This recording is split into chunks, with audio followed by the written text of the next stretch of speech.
আসসালামু আলাইকুম। কেমন আছেন আপনারা সবাই? আশা করছি সবাই অনেক বেশি ভালো আছেন। সবাইকে আবারও একবার আমন্ত্রণ করছি সাদামাটা রান্নাঘর অ্যান্ড ব্লগসের আরেকটি নতুন ভিডিও দেখার জন্য। আজকে আমি আপনাদের মাঝে শেয়ার করছি ঈদ স্পেশাল শাহী চিকেন রোস্ট রেসিপি। এভাবে চিকেন রোস্ট তৈরি করে দেখতে পারেন, খেতে কিন্তু ভীষণ মজার হয়।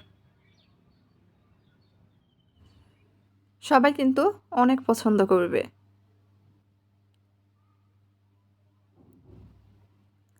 তো চলেন দেখি চিকেন রোস্ট তৈরির পুরো প্রস্তুত প্রণালী আপনাদের মাঝে শেয়ার করি।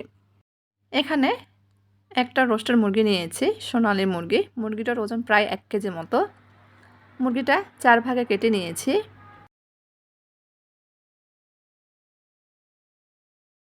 আমি মাংসগুলো এরকমভাবে কেটে নিয়েছি যাতে মশলাগুলো মাংসের মধ্যে খুব ভালোভাবে ঢুকে যায়, সেক্ষেত্রে খেতে কিন্তু ভালো লাগবে।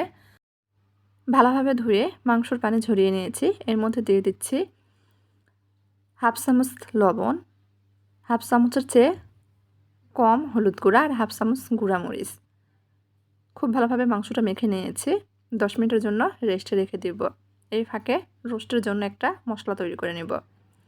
এখানে আমি আগে থেকেই 8-10টা কাজু বাদাম, 7-8টা মতো কাঠবাদাম পানিতে ভিজিয়ে রেখেছিলাম 15 মিনিট।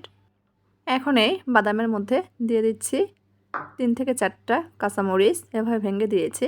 দিয়ে দিচ্ছি 2টা ছোটো সাইজের পেঁয়াজ। ব্লেন্ডারের জারের মধ্যে দিয়ে দেব হাফ কাপ মতো টক দই। খুব ভালোভাবে পেস্ট করে নেব। অফ ক্যামেরাতে পেস্ট করে নিয়েছি।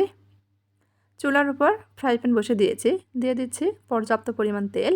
এই তেলের মধ্যেই কিন্তু রোস্ট রান্না করে নেব, বাড়তি তেল আর ব্যবহার করব না।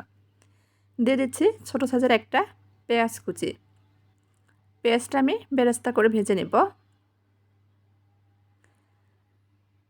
পেঁয়াজ বেরেস্তা করে নিয়েছি, উঠিয়ে নিচ্ছি। ওই তেলের মধ্যেই মেখে রাখা মুরগির মাংস দিয়ে দিব। মাংসগুলো ভেজে নেব।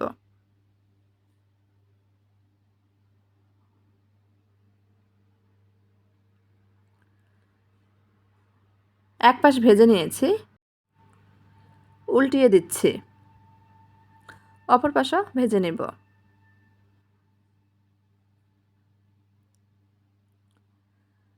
ভাজা হয়ে গেছে, উঠিয়ে নেব।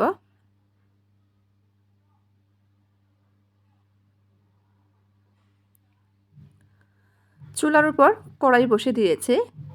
মুরগি ভেজে রাখা যে তেল ছিল, অবশিষ্ট তেলগুলোই কড়াইয়ের মধ্যে দিয়ে দিয়েছি।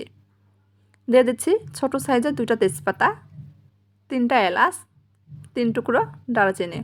কয়েক সেকেন্ড ভেজে নেব। কিছুক্ষণ ভেজে নিয়েছি। দিয়ে দিচ্ছি মাঝারি সাইজের একটা পেঁয়াজ কুচি।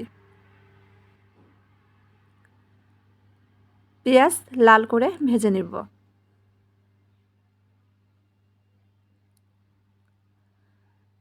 পেঁয়াজ লাল হয়ে আসলে দিয়ে দিচ্ছি সেই পেঁয়াজ বাদামের পেস্ট। এখন এর মধ্যে দিয়ে দিব স্বাদ মতো লবণ, হাফ চামচের চেয়ে একটু বেশি পরিমাণ গুঁড়া মরিচ, হাফ চামচ জিরা বাটা, হাফ চামচ হলুদ গুঁড়া, 1 চামচ ভর্তি করে আদা রসুন বাটা। নেড়েচেড়ে মিশিয়ে নিচ্ছি।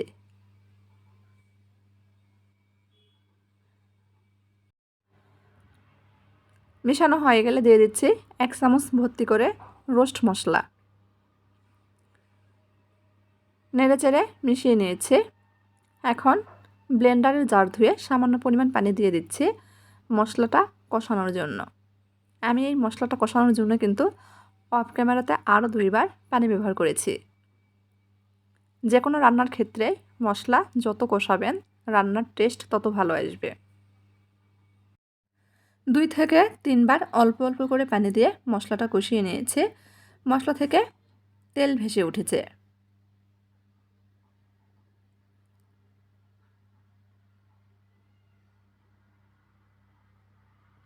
এখন এর মধ্যে দিয়ে দিচ্ছি ভেজে রাখা মুরগির মাংস বা রোস্টার পিসগুলো। মশলার সঙ্গে কিছুক্ষণ সময় নিয়ে কষিয়ে নিব। এই রোস্ট রান্নার ক্ষেত্রে আমি কিন্তু কোনো প্রকার পানি ব্যবহার করব না। মশলার মধ্যে খুব ভালোভাবে কষিয়ে নিচ্ছি, যাতে মশলাগুলো মাংসের মধ্যে খুব ভালোভাবে ঢোকে, সেক্ষেত্রে খেতে ভালো লাগবে।